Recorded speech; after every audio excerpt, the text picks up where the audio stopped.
الحمد لله الذي نحمده ونستعينه ونستغفره ونؤمن به ونتوكل عليه ونعوذ بالله من شرور أنفسنا ومن سيئات أعمالنا من يهده الله فلا مضل له ومن يضلله فلا هادي له ونشهد أن لا إله إلا الله وحده لا شريك له ونشهد أن سيدنا ونبينا ومولانا محمدا عبد الله ورسوله الذي أرسل بالحق بشيرا ونذيرا. أما بعد فقد قال سبحانه وتعالى في كلامه المجيد: فأعوذ بالله من الشيطان الرجيم. بسم الله الرحمن الرحيم. سبحان الذي أسرى بعبده ليلا من المسجد الحرام إلى المسجد الأقصى الذي باركنا حوله لنريه من آياتنا إنه هو السميع البصير. صدق الله مولانا العظيم وصدق رسوله النبي الكريم الأمين، ونحن على ذلك لمن الشاهدين والشاكرين والذاكرين والحمد لله رب العالمين. وقال سبحانه وتعالى في شأن حبيبه تعظيما وتكريما: إن الله وملائكته يصلون على النبي يا أيها الذين آمنوا صلوا عليه وسلموا تسليما. اللهم صل وسلم وزد وبارك على سيدنا ومولانا محمد وعلى آله وأصحابه وأتباعه إلى يوم الدين. اللهم صل على سيدنا مولانا محمد وعلى آله وأصحابه وأزواجه وذرياته وأهل بيته سلم تسليما كثيرا كثيرا. اللهم صل على سيدنا مولانا محمد النبي الأمي وعلى آل سيدنا مولانا محمد النبي الأمي الذي قرنت البركة بذاته ومحجاه وتعثرت العوالم بجيب ذكره والإحياء. حضوری سیدی و مرشدی و مولائی محترم مقام واجب الاحترام حضرت سجاد نشین صاحب جبلہ دامت برکاتہ القدسیہ، دیگر خلفائے کرام، علماء اکرام، برادران راہ طریق اور عزیز طلبۃ العلوم، السلام علیکم ورحمۃ اللہ وبرکاتہ. اللہ تبارک و تعالیٰ کا بے انتہا فضل احسان ہے کہ پروردگار عالم نے ہم تمام کو سرکار دو عالم صلی اللہ علیہ وآلہ وصحبہ وسلم کے امت مبارکہ میں پیدا فرمایا اور اس پیدائش پر الحمدللہ فخر عظیم عنایت فرمایا. بے پایا کرم ہے اس رب العالمین کا جس نے اس برا شوق زمانے میں گمراہی والے دور میں ہم کو قرآن جیسے نعمت عظمیٰ سے سرفراز فرمایا. ساتھ ہی ساتھ پروردگار عالم نے اس مبارک اور مسعود رات میں ہمیں یہاں جمع فرما کر کچھ شب معراج کے متعلق سننے اور سمجھنے اور اس کو عملی جامہ پہنانے کی توفیق عنایت فرمائی. بزرگان محترم،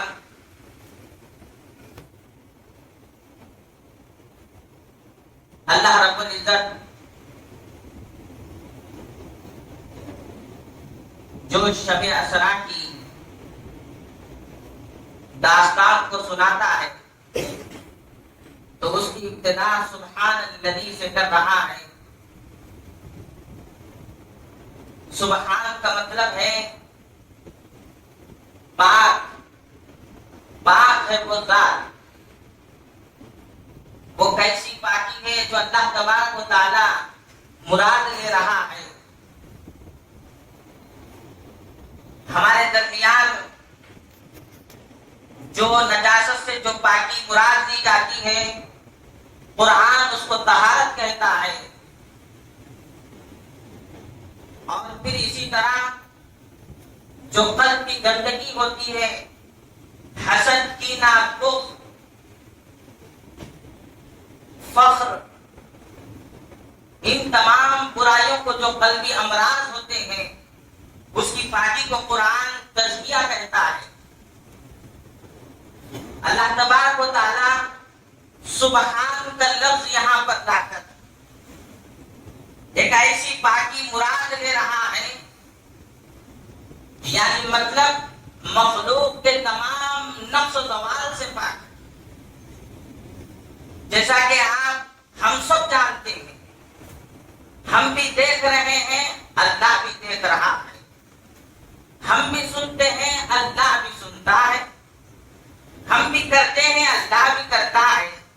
یہ ہمارے منہ بولی بات ہے، لیکن اللہ تبارک و تعالی سبحان بول کر یہ کہہ رہا ہے جیسے تم آنکھ رکھ کر دیکھتے ہو میں بغیر آنکھ کے بھی دیکھتا ہوں، جیسے تم کان ہو تو سنتے ہو لیکن میں بغیر کان کے بھی سن سکتا ہوں، میں سنتا ضرور ہوں لیکن مجھے کان نہیں، میں دیکھتا ضرور ہوں لیکن مجھے آنکھ نہیں، میں کرتا ضرور ہوں اگرچہ کہ مجھے ہاتھ و پیر نہیں۔ یعنی اللہ تبارک و تعالی مخلوق کے تمام حوادث، تمام نقص و زوال سے پاکی اپنی بیان کر رہا ہے۔ اے لوگوں، اے مخلوق، تمہیں جو بھی کرنا ہوتا ہے تو کسی چیز کا سہارا لینا پڑتا ہے، میں ایسا پاک ہوں، میری ذات ایسی پاک ہے، مجھے کسی اسباب کی ضرورت نہیں، مجھے کسی چیز کی ضرورت نہیں، میں بغیر چیز کے، بغیر اسباب کے میں اپنے قدرت کاملہ سے ہر شے کو کر کے دکھاتا ہوں۔ اسی لیے واقعے سے پہلے سبحان کا لفظ استعمال کر کے بدلا رہا ہے کہ ایک بندے بے مثال ایک فرش زمین سے لے کر عرش بری تک کیسے جا سکتا ہے؟ تو فرمایا اللہ تبارک و تعالیٰ نے جب لے جانے والا سبحان جیسی ہستی ہو تو کیا مشکل اور کیا بعید ہے کہ یہ بندے بے مثال عرش بری، عرش سے چھوڑ کر اپنے فرش کو چھوڑ کر عرش بری پر کیوں نہ جائے؟ بزرگان محترم، میں اپنی بات کو بہت ہی مختصر کرنا چاہتا ہوں۔ اب یہ سبحان کے فیض کو کیسا لینا چاہیے؟ اللہ تو ایسے پاک ہے جیسے ہمارے صفات سے بھی اللہ پاک ہے۔ سبحان اللہ عما یصفون قرآن کہہ رہا ہے، یعنی وہ ذات ایسی پاک ہے جو تم بیان کرتے ہو اس بیان سے بھی وہ ذات باہر ہے۔ اللہ تبارک و تعالیٰ اپنی ایسی پاکی جب بیان کر رہا ہے تو ایسی پاکی کا فیض لینے کے لیے بندے کو کیا کرنا چاہیے؟ اللہ تبارک و تعالیٰ اس کا اشارہ دے رہا ہے، سبحان الذی اسری بعبدہ، فرما رہا ہے میں جب سبحان ہوں تو اگر تم میری پاکی کا کچھ فیض لینا چاہتے ہو تو تمہیں بندہ بننا پڑے گا، عبد کامل بننا پڑے گا، عبد مومن بننا پڑے گا، عبد بننا پڑے گا، بندہ بننا پڑے گا۔ جب تم بندہ بنو گے تو سبحان کے کچھ فیض کو اٹھا سکتے۔ بزرگان محترم، اللہ کے رسول صلی اللہ علیہ وسلم جب عرش بری پر پہنچے، اللہ تبارک و تعالیٰ سے گفتگو فرمائی، کلام فرمایا، تو دستور ہے اللہ تبارک و تعالیٰ نے پوچھا، اے محبوب صلی اللہ علیہ وسلم آج تم میرے مہمان ہو، اور مہمان کا دستور یہ ہوتا ہے آتے ہوئے میزبان کو کچھ تحفے تحائف پیش کرتا ہے، اور بتلاؤ آپ میرے لیے کیا لائے، آج میرے لیے تم کیا لائے ہو؟ اللہ کے رسول صلی اللہ علیہ وسلم نے فرمایا، مولا عالم میں آپ کے حضور کیا تحفہ پیش کروں، کیا تحفہ میں پیش کروں؟ کائنات کی کون سی چیز پر میں ہاتھ رکھتا ہوں تو ایسے معلوم ہوتا ہے وہ ساری چیزیں تیری۔ للہ ملک السماوات والارض، لہو ملک السماوات والارض، کائنات کا ہر ذرہ ذرہ تیرا ہے، یہاں تک کہ یہ میرا جسم بھی تیرا ہے، یہ میرا قلب بھی تیرا ہے، یہ میری روح بھی تیری ہے، اور میرے پاس کچھ نہیں سوائے تیرے۔ میں کون سی چیز تیرے پاس نذرانے کے تحفے کے طور پر پیش کر سکوں؟ یا اللہ، ہاں میرے پاس ایک چیز ہے، میں ایک ایسی چیز آپ کی بارگاہ میں لایا ہوں جو تیرے پاس نہیں۔ ضرور بھی ضرور وہ تیری ملک بھی نہیں میں ایسی چیز کو لایا ہوں۔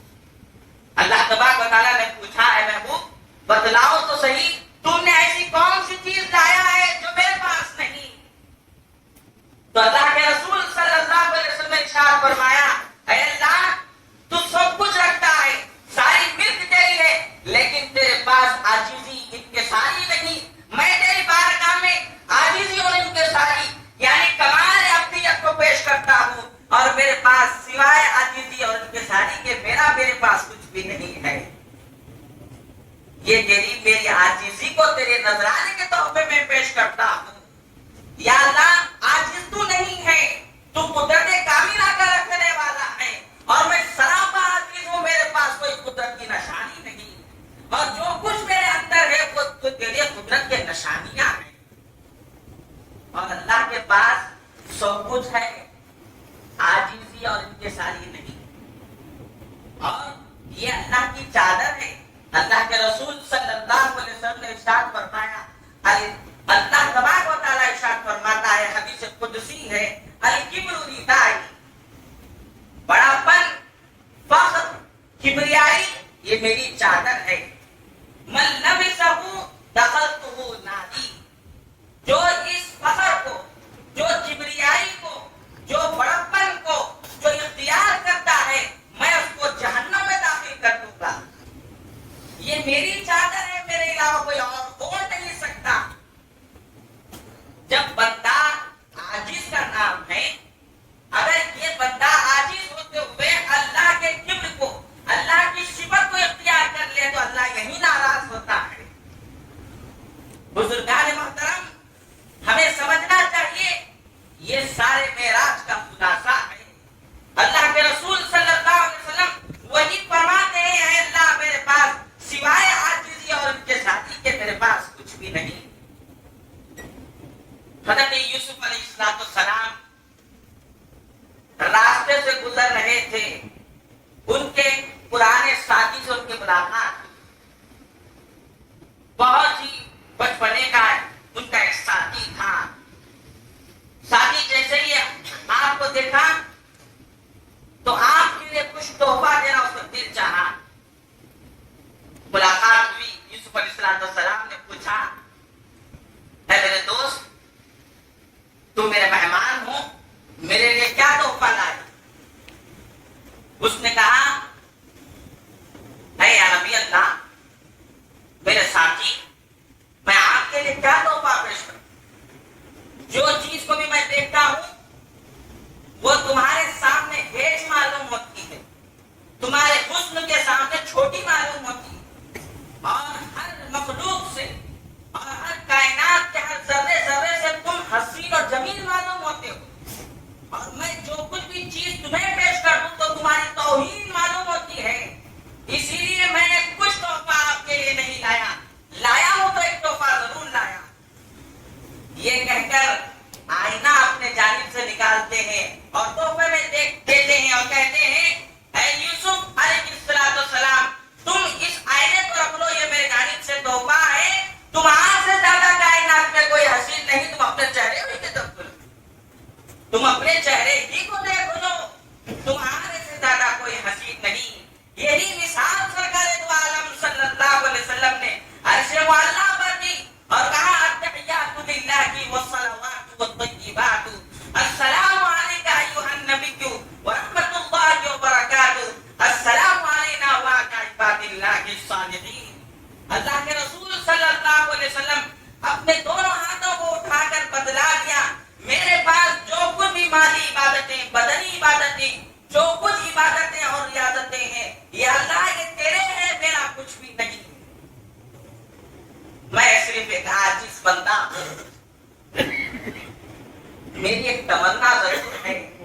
اللہ تبارک و تعالیٰ نے پوچھا کہ اے محبوب تمہاری تمنا کیا ہے، آپ کی خواہش کیا ہے؟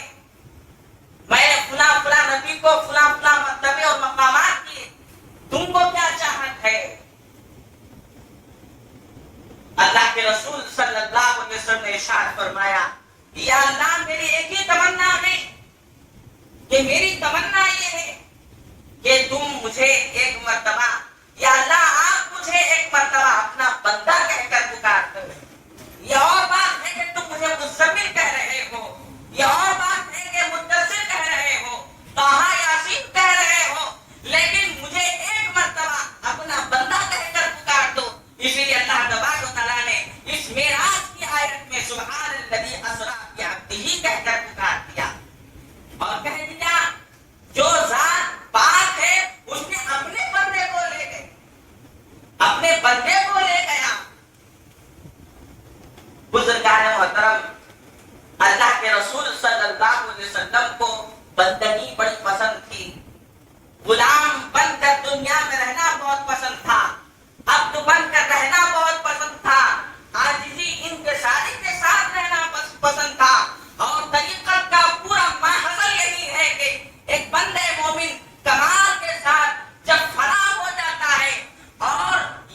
امتحان کے لیے ہے. چنانچہ اللہ کے رسول صلی اللہ علیہ وسلم کے پاس جب کبھی بھی کوئی جو ہے صحابیہ اپنے بچے کو لے کے آتی اور کہتی یا رسول اللہ اس کا نام رکھیں، تو آپ صلی اللہ علیہ وسلم نے عبداللہ کہہ کر رکھا، اللہ کا بندہ. عبداللہ بن زبیر جو اللہ کے رسول صلی اللہ علیہ وسلم نے مدینے میں آتے ہی جو لڑکا پیدا ہوا تھا، ان کا نام اپنے آپ میں عبداللہ بن زبیر رکھا. اللہ کے رسول کو اللہ کا بندہ بہت پسند تھا، یہ پکارنا بھی پسند تھا اور ایسا بننا بھی بڑا پسند تھا. اور یہی آج بھی انکساری کا اختیار کرنا ہی ایمان ہے. اگر یہ نہ ہو تو ایمان سے خالی ہے. چنانچہ اللہ کے رسول صلی اللہ علیہ وسلم ایک مرتبہ امہات المومنین کے حضرت حفصہ رضی اللہ عنہا کے گھر میں داخل ہوئے. ان کے پاس باری تھی. جیسے ہی آپ داخل ہوئے، حضرت حفصہ رضی اللہ تعالیٰ عنہ آپ کے لیے ڈائننگ ٹیبل کا انتظام کیا کھانے کے. اللہ کے رسول نے دیکھا کہ کھانا میں کرسی پر بیٹھ کر کھا. یہ دیکھا، دیکھتے فرمایا اے حفصہ، کیا میں اوپر بیٹھ کر اللہ کا رزق کھاؤں؟ میں اللہ کا بندہ ہوں، میں زمین پر بیٹھ کر عاجزی اور انکساری کے ساتھ کھانے کو پسند کرتا ہوں. یہ کہہ کر آپ نے دسترخوان کو نیچے بچھا دیا اور نیچے بیٹھ کر کھانا کھایا. بزرگان محترم، یہی نہیں، اللہ کے رسول صلی اللہ علیہ وسلم کو عاجزی اور انکساری اتنی پسند تھی، اس سے بڑھ کر کوئی اور چیز پسند نہیں تھی. آپ ہمیشہ، چنانچہ روایتوں میں بات آتی ہے کہ جب کوئی نیا شخص داخل ہوتا تھا، صحابہ کی جھرمٹ میں دیکھتا تھا، جھرمٹ کو دیکھتا تھا تو اسے پہچاننا مشکل ہو جاتا تھا کہ اس میں آخر الزمان نبی کون ہے. اتنا گھل مل کر بیٹھتے تھے، اتنا ان کے ساتھ بیٹھتے تھے. اور اس میں ایک بات یہ بھی ہے کہ صحابہ اکرام اپنے نبی کی اطاعت میں ہو بہو ویسے ہی چال کو اختیار کرتے تھے. اسی لیے پہچان آنے والے کو مشکل ہو جاتا تھا کہ اس میں نبی کون. بزرگان محترم، چنانچہ جب واقع معراج رات میں ہوا، سرکار دو عالم صلی اللہ علیہ وسلم صبح تمام حاضرین کو اپنے واقعے کو سنائے، لیکن کوئی نہیں مان رہا تھا سوائے چند لوگوں کے، ایمان والوں کے. جب کوئی نہیں مان رہا تھا، سرکار دو عالم صلی اللہ علیہ وسلم اپنے گھر کو واپس ہو رہے تھے. راستے میں ایک خاتون کو دیکھتے ہیں، وہ زار و خطار رو رہی تھی. اللہ کے رسول صلی اللہ علیہ وسلم کی عادت شریفہ تھی کہ کسی کو روتا ہوا دیکھتے تو جب تک اس کو ہنستا ہوا نہ دیکھتے تھے آپ نہیں جاتے تھے. چنانچہ اس عورت سے، اس خاتون سے پوچھتے ہیں، بتا رہے وہ بندی ماجرا کیا ہے؟ تو وہ کہتی ہے میں ایک یہودن غلام ہوں اور میری مالکہ جو ہے وہ بھی یہودن ہے، اور مجھے جو ہے مٹی کا ایک گھڑا بازار سے لانے کا حکم دیا تھا، وہ میرے ہاتھ سے گر گیا، چھوٹ گیا، پھٹ گیا. لیکن میں رو رہی ہوں اس لیے کہ وہ بڑی جبار اور پہاڑ قسم کی ہے، بہت ہی سخت دل اور سخت مزاج کی ہے. میں اس کے پاس کیا منہ دکھاؤں؟ وہ مجھے ڈانٹے گی اور طرح طرح کی سزائیں دیں گی، اور میرے پاس کچھ ہے بھی نہیں، میں تو کیونکہ میں باغی اور غلام ہوں، میرے پاس کیا ہو سکتا ہے. یہ ماجرا سرکار نے سنا تو کہا ٹھیک ہے، اچھی بات ہے. چنانچہ اپنے گھر سے ایک مٹی کا گھڑا اس کو دے دیا اور کہا یہ لے جا کر دے دو. لیکن اس کا رونا بند ہوتا ہی نہیں، وہ دار و خطار روتے جاتی تھی. اور کہتے اللہ کے رسول نے فرمایا اے بندی، تجھے تو گھڑا مل چکا ہے، جا خوش خرم اپنے مالکہ کے پاس جا. تو وہ کہتی یار کہ اے وہ آنے والے نوجوان، میرے پاس تو گھڑا آ گیا، لیکن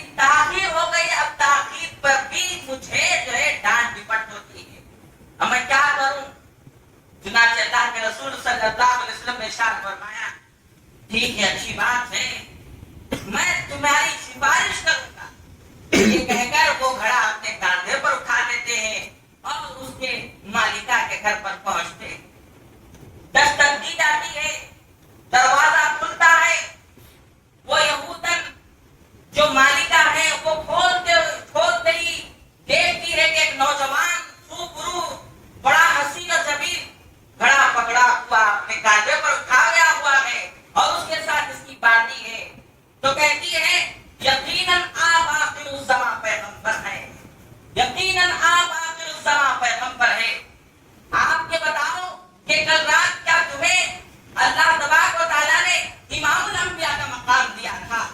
کل رات تمہیں اللہ تبارک و تعالیٰ نے جنت اور جہنم کی سیر کرائی تھی، اب تم یہ بتاؤ کہ اللہ تبارک و تعالیٰ نے تمہیں سات آسمان کی سیر کرائی تھی، اب یہ بتاؤ اللہ تبارک و تعالیٰ نے تمہیں اپنے حضوری میں بلایا تھا، تو اللہ کے رسول نے فرمایا اے وہ بندی تجھے کیسا معلوم ہوا جبکہ میرے خاندان کے لوگ انکار کر رہے ہیں، میرے دوست احباب انکار کر رہے ہیں سوائے چند لوگوں کے، تجھے کیسے معلوم ہوا جبکہ میں تیرے سامنے اظہار بھی نہیں کیا تھا؟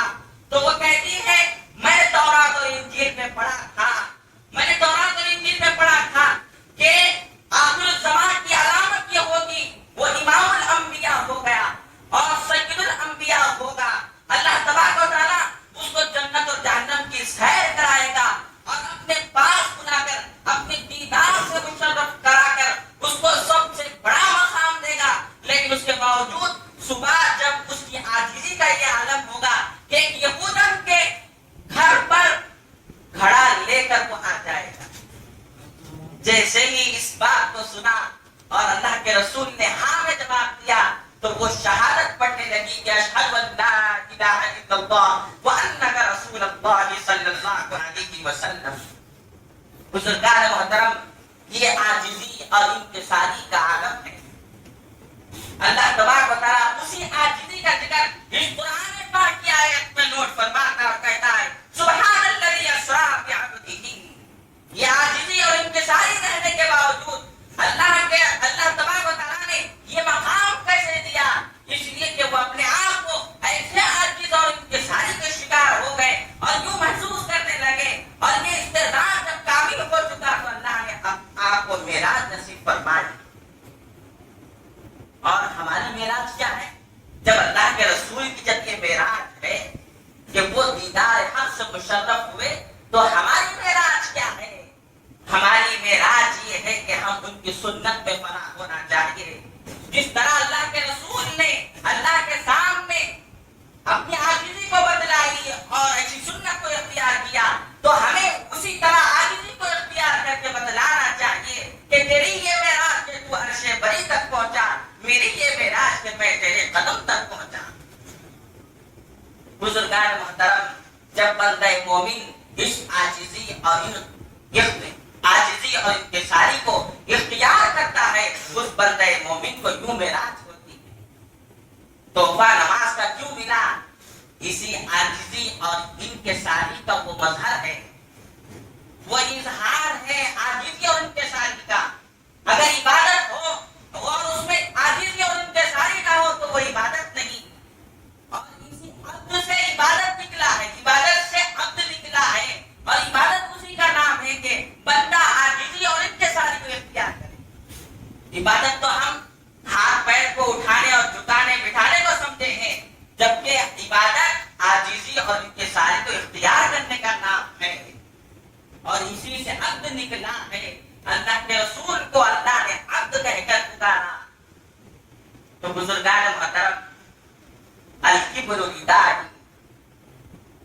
فخر اللہ کی چادر ہے، من لبسہ دخلتہ ناری، جو اس کو اختیار کرتا ہے، جو اس کو اوڑھ لیتا ہے، اللہ کہتا ہے میں اس کو میری جہنم میں ڈال دوں گا۔ ایک یہودی حضرت علی کرم اللہ وجہ رضی اللہ تعالیٰ عنہ کے پاس آ کر بڑے فخر سے کہنے لگا میں کون ہوں معلوم ہے تمہیں؟ حضرت علی رضی اللہ تعالیٰ نے 3 لفظوں میں جواب دیا، ان اول کا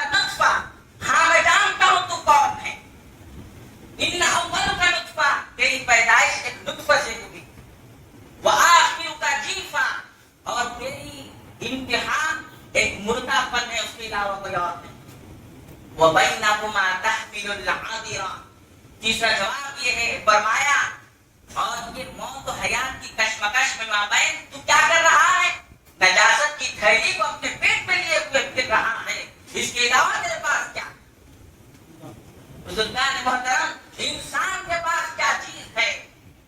اب دیکھیے صرف 48 یا 38 گھنٹوں پہ 109 بار زلزلے کی جھٹکے آئے. کوئی انسان کیا کچھ کر کسی کو بچا سکا ہے؟ کوئی نہیں بچا سکے.